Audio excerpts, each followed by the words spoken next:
Bonjour. Afin de compléter votre formation qui porte sur les certificats SSL et sécuriser votre navigateur, j'ai préparé du contenu additionnel que je vais réviser avec vous aujourd'hui en regardant le PowerPoint. Alors, on a parlé déjà des risques qu'on avait sur le lien SSL, soit le lien peut être écouté par des tiers, il pourrait avoir de l'injection de contenu si quelqu'un venait à être capable de se mettre entre nous. Et c'est pour ça qu'on doit utiliser SSL. Donc, on va garantir l'authenticité du serveur web, la confidentialité et l'intégrité pour être sûr que le message n'est pas modifié et il vient bien de la personne à qui on veut. Donc, on a vu ensemble que la plupart d'entre vous là, étaient au courant qu'un serveur, quand je fais une connexion avec mon navigateur, s'il est sécurisé, je vais avoir un petit cadenas. Et lorsque j'ai un petit cadenas, c'est important de comprendre que c'est sécurisé avec le certificat SSL du serveur web. On va regarder tantôt comment c'est émis et comment on peut être sûr que ce certificat-là est valide. Mais à l'intérieur du certificat, il y a une clé publique qui va me servir à faire des échanges sécurisés avec le serveur web. Il faut comprendre pour ça, c'est quoi le chiffrage. Vous en avez tous probablement une idée. C'est de transformer un message dans le but que si jamais il était capturé, on ne puisse pas le reconnaître. Alors, par exemple, on pourrait, une façon de chiffrer sur lesquelles on s'entendrait, qui est l'algorithme de César, serait par exemple de l'alphabet. Si je vous dis allô, au lieu de vous écrire allô, je vais vous dire, moi, je vais tasser l'alphabet de 3 lettres. Donc, au lieu de A, ça serait A, B, C, D. Les L, L, M, N, O. Donc, B, L, L. Et au lieu du O, M, N, O, P, Q, R. Donc, de cette façon-là, si vous ne connaissez pas l'algorithme qui était de le ramener de 3 lettres, vous êtes pas capable de décoder mon message. C'est ça le principe du chiffrement. Donc, il faut s'entendre sur une méthode, il faut la calculer et envoyer le message. Ça, en même temps, naturellement, ça protège la confidentialité. S'il y a de l'information qu'on ne veut pas que les gens lisent, du fait qu'il va être chiffré, je ne serai pas en mesure de le lire si je l'intercepte. Deuxièmement, on veut être sûr aussi que le message est intègre, donc qui n'a pas été modifié et qui provient bien de la personne qui dit qu'il provient. Au niveau de l'intégrité du message, bien, je vais calculer un chiffre magique qu'on appelle souvent un checksum. Ça s'appelle une MAC dans le cas d'SSL. C'est un calcul que je vais envoyer séparément du message pour me permettre de vérifier que le message n'a pas été altéré. Parce que quand je vais le recevoir, je vais recalculer cette somme-là. Et une des raisons, par exemple, c'est imaginez-vous que vous êtes après faire un transfert à la banque, vous ne voudriez pas que le 100$ que vous transférez à un de vos amis devienne un 10 000. Donc, on veut que le message soit authentique et pour ça, le calcul de la MAC va nous aider à s'assurer qu'il n'a pas été modifié. Le protocole TLS, c'est du matériel qu'on a vu. Alors, je vais vous amener ici tout de suite sur le certificat et l'échange des clés. Le certificat du serveur est important car à l'intérieur se trouve la clé publique que je vais utiliser pour encoder le message. Message qui ne pourra être décodé qu'avec la clé privée. Vous vous souvenez que lorsque j'utilise un chiffrage ou une encryption asymétrique, donc avec 2 clés différentes, la publique et la privée, la publique sert à chiffrer le message et la privée sert à la déchiffrer.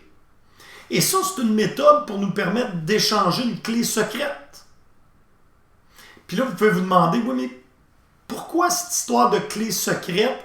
Parce qu'un coup qu'on s'est échangé la clé secrète, on va faire un chiffrement symétrique. On va utiliser la même clé pour envoyer puis recevoir. Mais celle-là, il ne faut pas qu'elle soit connue. Donc, c'est pour ça qu'on sert de chiffrement asymétrique. Vous pourrez me dire, oui, mais monsieur, dans ce cas-là, le chiffrement asymétrique pourrait être utilisé tout le temps. Pourquoi on s'échange une clé, puis après ça, on change? C'est que le chiffrement asymétrique coûte très cher en temps. Très cher, c'est un grand mot, mais ça enlèverait de la rapidité, tandis que le chiffrement, lui, quand on le fait en mode symétrique, c'est beaucoup plus rapide. Alors donc, on utilise la clé asymétrique, le chiffrement asymétrique pour s'échanger une clé qui, elle, va me permettre de faire du chiffrement symétrique. C'est pour des raisons de performance. Mais toute cette histoire de certificat qui est si important, si c'était moi en arrière d'un site web qui met un certificat, peut-être que ça ne vous rendrait pas très, très service. Hein? Tu veux rentrer sur mon site web, tu vas être sûr que moi, c'est moi, puis c'est moi qui dis que c'est moi. Ah, c'est pas fort. C'est pour ça qu'on a une infrastructure à clé publique où est-ce que c'est un tiers, le certificat, l'authenticité dans laquelle elle va être publiée. Donc, tout ce mécanisme d'émission de clés de certificat, c'est fait par des CA, des autorités de certification. Et eux vont s'assurer que le serveur que tu mets en ligne, que tu dis qu'il t'appartient vraiment. Mais c'est tout ce que ça fait, là. Ça ne s'assure pas que tu es légitime, que tu ne veux pas faire des mauvaises choses. Ça dit juste que le certificat qui a été émis pour un serveur appartient à l'entreprise qui l'a demandé. Et après ça, ce CA, cette autorité de certificat, attache son certificat à elle et donne le certificat à celui qui l'a demandé. Et c'est ceux-là qui sont installés dans tous les navigateurs pour que tu sois capable de lire les certificats et c'est qui l'autorité de certification qui l'a approuvé. Parmi ceux qui sont connus, qui émettent des certificats, on a Comodo, DigiCert, GoDaddy, GlobalSign, Symantec, et on pourrait rajouter Let's Encrypt qu'on a vu au dernier cours. Donc, on arrive ici. Comment ça fonctionne, cette demande-là? Un certificat, ça se demande à l'aide d'un Certificate Signing Request, qui est un courriel qu'on envoie après avoir roulé un programme sur le serveur web qui nous permet d'extraire l'information à partir du serveur qu'on a besoin d'envoyer à l'autorité de certification. Donc, une requête de signature électronique, RSE, mais en anglais, on utilise, et même des fois en français, un CSR, c'est Certificate Signing Request. Donc, c'est pour signer notre certificat. Et qu'est-ce que ça a l'air? Faites après que vous ayez allé rouler le petit programme qui l'extrait, ça a l'air de ça, un certificat, Certificate Signing Request. C'est une longue chaîne de caractères qui contient toute l'information dont a besoin l'autorité de certification pour émettre le certificat. Et si on regarde la mécanique de façon graphique, ben on voit que sur votre serveur à gauche qui est en rouge, vous sélectionnez une clé privée que vous devez garder secrète. Ça va vous permettre d'émettre le CSR. Le CSR est envoyé à l'autorité de certification qui va vous envoyer un certificat signé par leur certificat à eux. Et après ça, vous l'installez sur votre serveur. Pour le reste, la mécanique n'a pas changé, sauf qu'est-ce qu'on fait pour s'entendre? Parce qu'au travers le temps, et là je vais arrêter ici parce que j'ai déjà le contenu dans l'autre vidéo.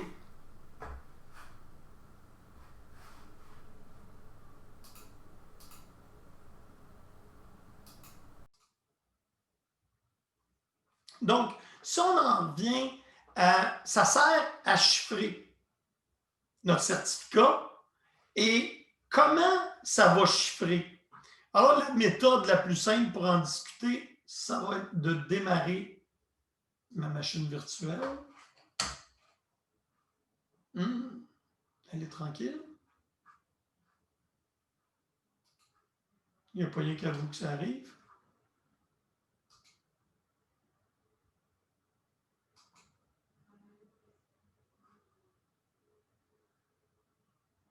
Chanceux, ma machine redémarre rapidement. Alors, ce qu'on va regarder, c'est un coup qu'on a configuré notre certificat, comment est-ce qu'on sélectionne les modes de chiffrement, parce qu'il y en a plusieurs, et c'est là où ce n'est plus particulièrement évident.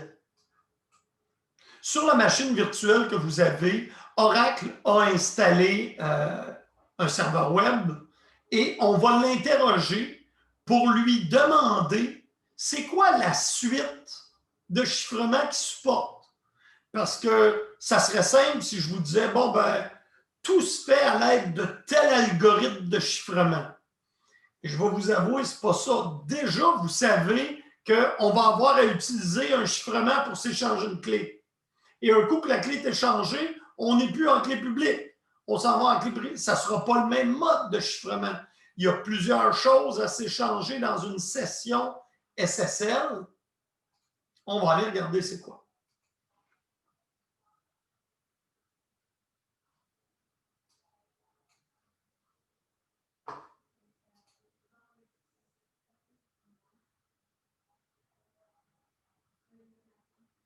On va peut-être l'avoir. La vie est verte. Hein?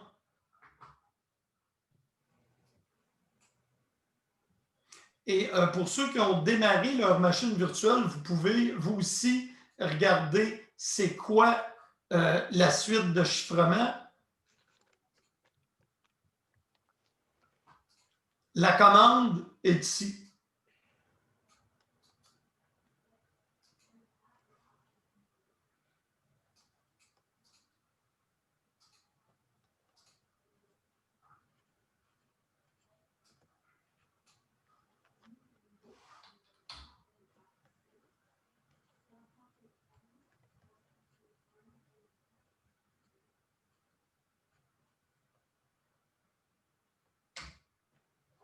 Ah, c'est intéressant. Moi, je n'ai pas eu ce problème-là la dernière fois que je l'ai roulé. Je vais partir un autre petit terminal.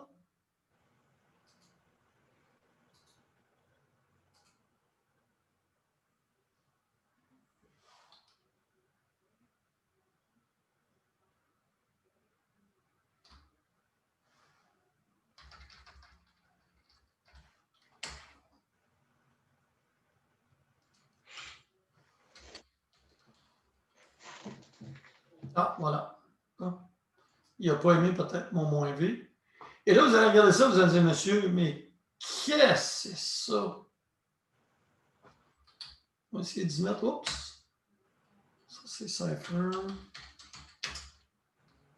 V. Ah, c'est déjà un peu mieux.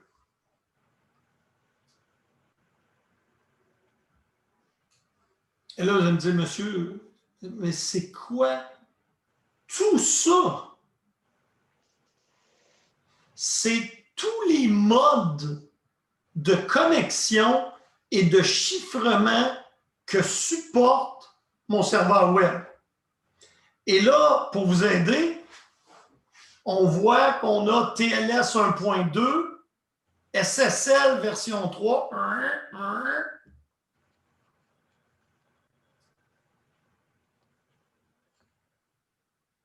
Alors, vous voyez que mon serveur web qui est ici, là, ne supporte pas TLS 1.3.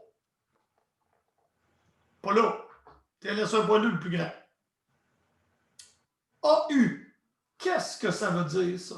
En fait, un coup que vous faites ça, si vous le tapez au lieu de le copier-coller, d'après moi, ça fonctionne. Je vais juste faire un petit test avec vous. Ouais, ça fonctionne si on fait juste le taper. OpenSSL, ciphers-v. Ouais, voilà. Des fois, quand on copie-colle de PowerPoint, il passe des petits caractères étranges. Et vous comprenez que la première chose à voir, c'est que c'est un joyeux nombre de paramètres. Si tu t'arrêtes et tu te dis là, et dans chacun de ces petits morceaux-là, premièrement, voyez-vous le KX ici? KX veut dire Key Exchange. C'est le type d'échange qu'il va y avoir pour la clé. Ephemeral Diff Element. AU. Qu'est-ce que c'est AU? Avec un peu de mémoire, c'est Authentification. l'authentification, c'est ce qu'on va vérifier. Je l'ai, le mode de lecture, la clé ici. Oups. C'est pour signer les messages, effectivement, authentification. Donc, la signature va utiliser l'encodage RSA. ENC, c'est l'encryption. Et si on regarde, si on voit, ça c'est AES 256 CGM. Message Authentication, c'est ce que je vous ai dit. Ça, c'est ce qui va être ajouté à la fin pour vous assurer que le message n'a pas été modifié.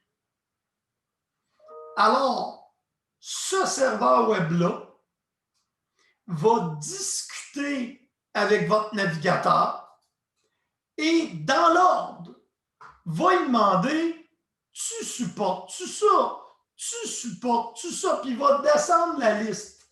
Donc, on va aller voir qu'est-ce qu'un navigateur va répondre, lui.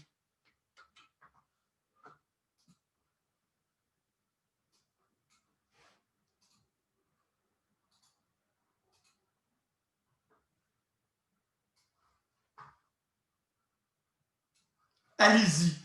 Ça, tapez ça dans votre navigateur web. Prenez le plus vieux que vous avez ou celui que vous utilisez presque jamais. Ceux qui ont Internet Explorer encore, là, essayez-vous.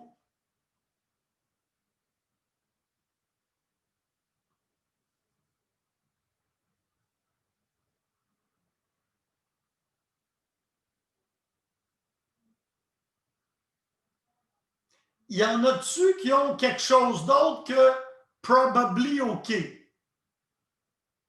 Le URL, là, c'est HOWS MySSL. howsmyssl.com.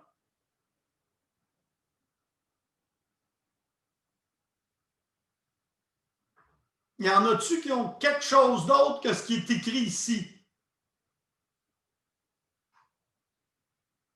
Personne? Je suis un peu triste, j'aurais aimé ça avoir.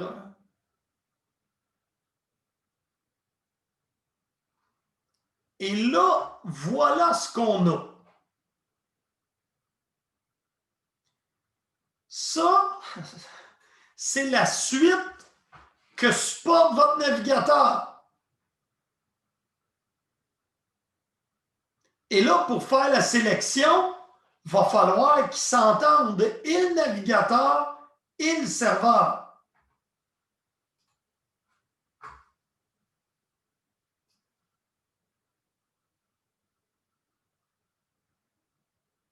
Vous comprenez que les trois premiers qui sont supportés par mon navigateur, est-ce que vous les voyez ici? Non. Donc, quand ils vont se parler, lui, il dit « Moi, je supporte ça dans l'ordre. » Le serveur dit « Moi, je supporte ça. » Puis là, moi, je vois ECDHE. ECDHE, c'est tous les premiers que j'ai ici. ESDA, mais mon navigateur supporte juste AS 128, pas 256.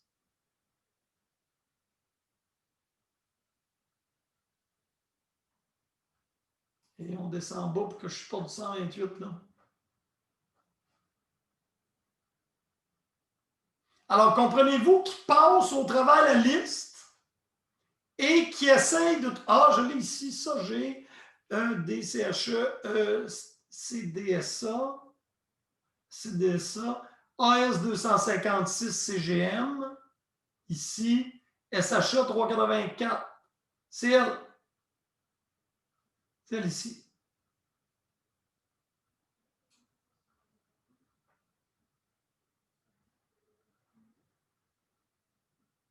D'après moi, là, ils vont s'entendre sur celui-là. Et y a-tu quelqu'un qui a idée pourquoi il y en a autant?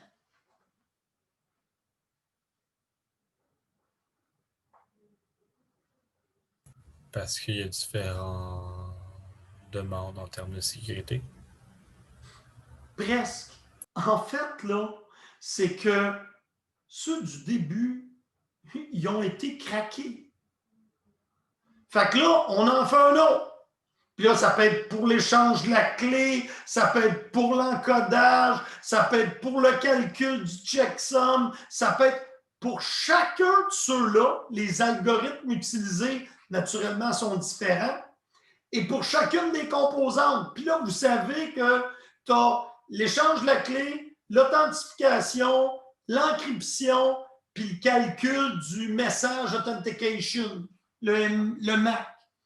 Fait que là, tu as 4 positions dans lesquelles, au début, c'était pas mal plus simple que celui-là. Puis là, ben, ça a été craqué. Mettons, le key exchange a été craqué. On change le key exchange. Après ça, ben, oh my God, l'encryption a été craquée. On change l'encryption. Après ça, la clé n'est pas assez grande. C'est susceptible à des problèmes. Change la longueur de la clé. Mais là, quand on change ça, il y a des milliards de navigateurs utilisés sur la planète. Là.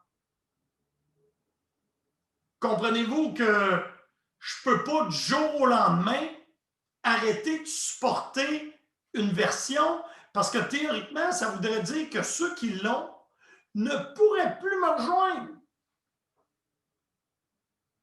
Puis là, ben, naturellement, tu as le même problème du côté serveur. Vous savez, c'est quoi installer des serveurs? Tu ne fais pas ça, on va arrêter les serveurs, installe le nouveau avec la clé d'encryption. On ne peut pas. Il faut que ça continue de fonctionner. Et c'est tout le problème d'SSL. C'est que si on descend la liste, puis on s'entend rien que dans le très bas de la liste, on a beaucoup de chances d'être moins sécuritaire. Alors, les navigateurs, quand ils ont des mises à jour, vont avoir les nouveaux algorithmes, les nouvelles clés. Même chose pour les serveurs. Puis on se discute pour essayer de s'entendre sur le meilleur moyen. Est-ce que vous comprenez ce bout-là? Là?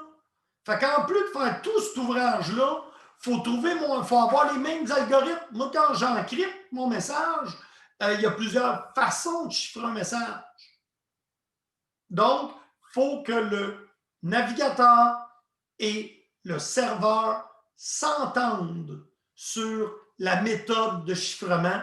Et ça, c'est fait au début quand ils se discutent. Avant de s'envoyer certificat, ils s'entendent sur les méthodes. Donc, c'est quelque chose que je n'avais pas couvert, puis je voulais être sûr là, que vous compreniez bien. Alors, à partir de là, on tombe dans l'authentification et tout le travail qu'il y a à faire pour sécuriser un mot de passe. Et là, ben, vous avez appris comment hasher un mot de passe, le hasher avec un cell et le stocker. Et vous avez appris les algorithmes lents de hachage. Puis une des raisons de mettre un algorithme de hachage lent, c'est pour réduire l'empreinte d'attaque. Alors, je vous ai dit, je vais vous donner du temps pour avancer votre travail. Alors, allez-y, avancez le travail. Je vais probablement me muter parce que je vais réenregistrer le petit 5-10 minutes du début que je n'ai pas mis dans la vidéo, que je veux qu'il soit là. Comme ça, quand vous allez reviser, vous allez avoir toute la matière.